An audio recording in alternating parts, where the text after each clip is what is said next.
لوگوں کے ساتھ ملاقات کے وقت آپ کا چہرہ کھلا ہونا چاہیے، چہرے پہ خشونت، چہرے پہ رعونت، چہرے پہ سرکشی کے آثار، تکبر اور غرور کے آثار یہ کسی بھی انسان کو زیبا نہیں دیتے۔ تکبر صرف اللہ کی شان ہے، اور اس کے اسماء مبارکہ میں سے ایک اسم مبارک متکبر ہے۔ الکبریاء اور ردائی، کہا کبریائی میری چادر ہے، اور جو مجھ سے میری چادر چھیننا چاہے گا میں اس کو جہنم کی آگ میں ڈالوں گا۔ اس کائنات میں ہونے والا پہلا جرم تکبر ہے۔ جب ابلیس کو آدم علیہ السلام کے سامنے سجدہ کرنے کا حکم دیا گیا تو اس نے کہا کہ میں تو سجدہ نہیں کروں گا۔ ابا واستکبر وکان من الکافرین، اس نے انکار کیا بوجہ تکبر، اور تکبر رائی کے دانے کے برابر بھی اللہ کو پسند نہیں ہے۔ اور قیامت کے دن جب لوگ صور اسرافیل سے آغوش موت میں ہوں گے تو اللہ تعالیٰ جل شانہ لوگوں سے خطاب کرے گا، تو اس میں ایک جملہ یہ ہوگا، این المتکبرون، تکبر کرنے والے کہاں ہیں؟ تو لوگ آغوش موت میں ہوں گے تو کوئی سر نہیں اٹھائے گا۔ اللہ فرمائے گا این الملوک، بادشاہ کہاں ہے؟ کیونکہ زیادہ تکبر بادشاہوں میں، حکمرانوں میں ہوتا ہے۔ تو اللہ تعالیٰ فرمائے گا انا المتکبر، میں متکبر ہوں، یہ میری شان، انا المالک، میں بادشاہ ہوں۔ تو بادشاہی اسی کو زیبا ہے، تکبر اسی کو زیبا ہے۔ تو نصیحت کرتے ہوئے فرمایا وَلَا تُصَعِّرْ خَدَّكَ لِلنَّاسِ، لوگوں کے سامنے اپنی گردن کو، اپنے چہرے کو، اپنے رخسار کو ٹیڑھا نہ کرنا۔ ابن منظور افریقی نے لسان العرب میں لکھا ہے کہ یہ سعر سے نکلا ہے، اور یہ اونٹ کی ایک بیماری ہے۔ جس طرح بندوں کو لقوہ ہو جاتا ہے، اس کا منہ ٹیڑھا ہو جاتا ہے، تو اونٹ کو ایک بیماری لگتی ہے، تو جب وہ بیماری اس کو لگ جائے تو اس کی گردن ٹیڑھی ہو جاتی۔ تو عرب کے محاورے کے مطابق قرآن نازل ہوا ہے، تو اشارہ کیا کہ جس طرح اونٹ کی گردن ٹیڑھی ہو جاتی ہے تو تکبر کی وجہ سے تمہارا چہرہ بھی ٹیڑھا نہ ہو جائے۔ یہ تمہارا چہرہ اچھا نہیں لگتا، اس پہ خشونت، اس کے اوپر غصہ، اس چہرے کے اوپر جو ہے وہ وحشت اچھی نہیں لگتی، اس چہرے کے اوپر تبسم اور مسکراہٹ اچھا لگتا ہے۔ یہ چہرہ ہنستا ہوا گلاب جیسا ہی اچھا لگتا ہے۔ تو اپنے رخسار کو ٹیڑھا نہ کرو، اپنے لہجوں کو خوبصورت بناؤ، آنے والے سے خندہ پیشانی سے ملو، اور لوگوں کے ساتھ تمہارے رویوں کی خوبصورتی تمہارے چہروں سے دکھائی دے۔ علامہ آلوسی کہتے ہیں کہ بعض کا بندہ کسی کے سامنے بچھ ہی جاتا ہے، عجز، عاجزی، انکساری، یہ انسانی وصف ہونے چاہیے، لیکن کسی کے لیے اس طرح انسان بس جھکتا ہی جائے کہ اس کی عزت نفس بھی باقی نہ رہے اور وہ احساس کمتری میں مبتلا ہو جائے، تو یہ بھی انسان کے لائق نہیں ہے۔ تو رخسار کو ٹیڑھا کرنے کا جو ہے وہ مفہوم یہ ہے کہ آپ عجز اختیار کریں، لیکن اس عجز کا یہ مفہوم نہ ہو کہ آپ کی عزت نفس مجروح ہو جائے۔ حکام کے سامنے، شہنشاہوں کے سامنے، بادشاہوں کے سامنے کچھ لوگوں کے رویے اس قدر ہوتے ہیں کہ ان کی غلامانہ ذہنیت ان کے عمل سے، ان کے رویوں سے اور ان کے انداز ملاقات سے ٹپکتی ہے۔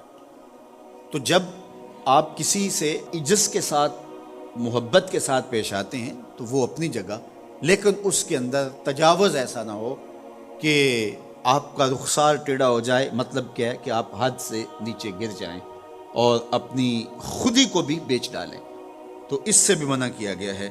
تو ان دونوں کے درمیان بیلنس رکھیے، تکبر میں بھی مبتلا نہ ہونے پائیں اور احساس کمتری میں، اور ایسا عجز جو آپ کی خودداری کو بہا کے لے جائے اس میں بھی مبتلا نہ ہونے پائیں۔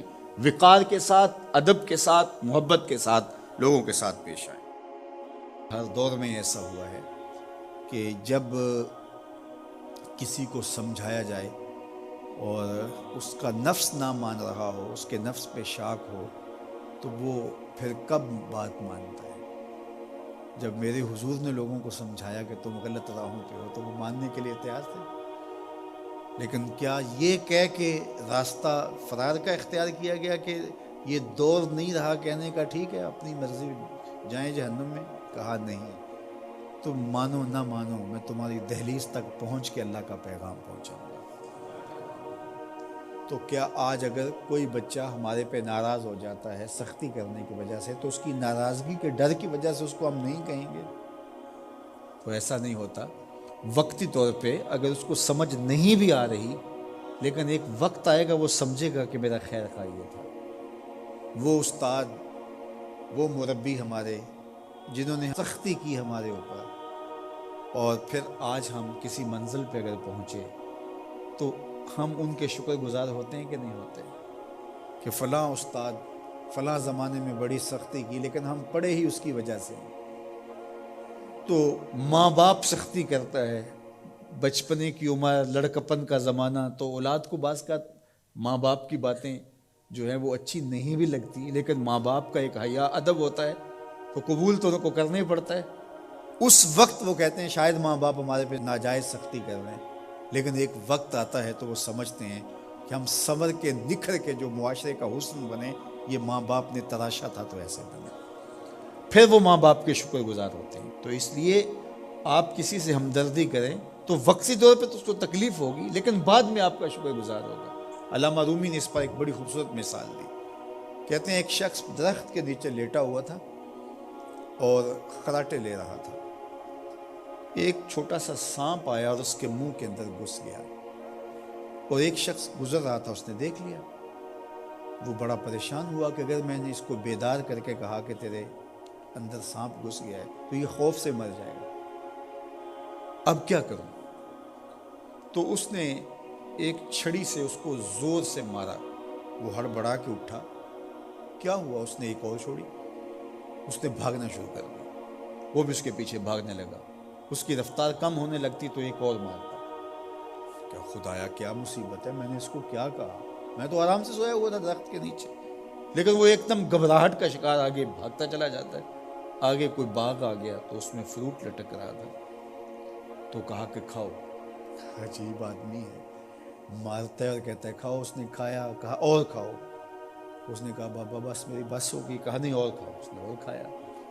ساتھ جو ہے وہ پانی کا کنواں تھا، کہا یہاں سے پانی پیا، اس نے تھوڑا سا پانی پیا، اس نے زور سے ڈنڈا مارا، اور پیا، اس نے اور پی لیا۔ رومی کہتے ہیں کہ وہ بندہ بڑا حیران کہ عجیب میرا دشمن ہے، کبھی مارتا ہے، کبھی پھل کھلاتا ہے، کبھی پانی پلاتا ہے۔ اس نے کہا میرے سے اور نہیں پیا جاتا، اس نے کہا پیتا ہے کہ نہیں، ایک اور چھوڑی، تو اس نے اور پانی پی لیا، کہا چلو دوڑو۔ جب بندے نے کچھ کھایا ہو تازہ تازہ اور دوڑے تو پھر جو حالت ہوتی ہے وہ آپ سے مخفی نہیں ہے، تو پھر دوڑنے لگا۔ تو آگے جب گیا تو کوئی ٹھوکر لگ گئی، پانی پیا تھا بھرپور اور فروٹ کھایا تھا، اور پہلے بھی دوڑ بھاگ کے آیا تھا، اب بھی دوڑنا شروع کر دیا، اور پیچھے سے جو ہے وہ ہاتھ میں ڈنڈا پکڑا، اور وہ رحم کاری نہیں رہا، تھوڑا سا ڈھیلا ہونے لگتا ہے تو زور سے مارتا ہے۔ دوڑتے ہو کہ نہیں دوڑتے؟ تو ٹھوکر لگی، گرا، ساتھ ہی کہہ آئی اور سانپ نکل کے باہر آ گیا، اور وہ لہراتا ہوا جا رہا تھا۔ اس نے اس کو پکڑ کے سینے سے لگا لیا، کہا میں تیرا دشمن نہیں تھا، لیکن تیرا علاج یہی تھا، تو میں نے تجھ کو اتنا مارا ہے، میں تجھ سے معذرت کرتا ہوں۔ اس نے کہا میں تیرے سے معذرت کرتا ہوں، جو مجھے تیرے پہ غصہ آتا ہے اس لیے کہ تو میرا خیر خواہ تھا۔ جب حقیقت سامنے آتی ہے تو پھر پتہ چلتا ہے کہ کون کسی کا خیر خواہ ہے اور کون کسی کا دشمن ہے۔ اس لیے خیر خواہی کے جذبے کے ساتھ، الدین والنصیحہ، دین ہے ہی خیر خواہی۔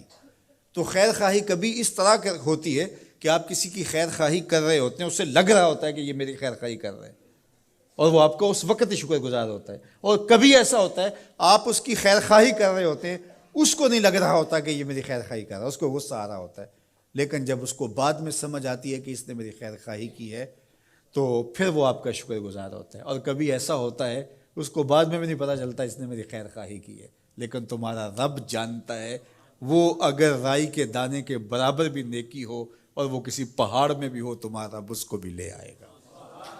اس لیے لوگوں کے ساتھ اس نے سلوک کرو اور نیکی کا حکم دو، لوگوں کی بہتری کا سوچو، تو اس سے تمہارا رب تم سے راضی ہوگا۔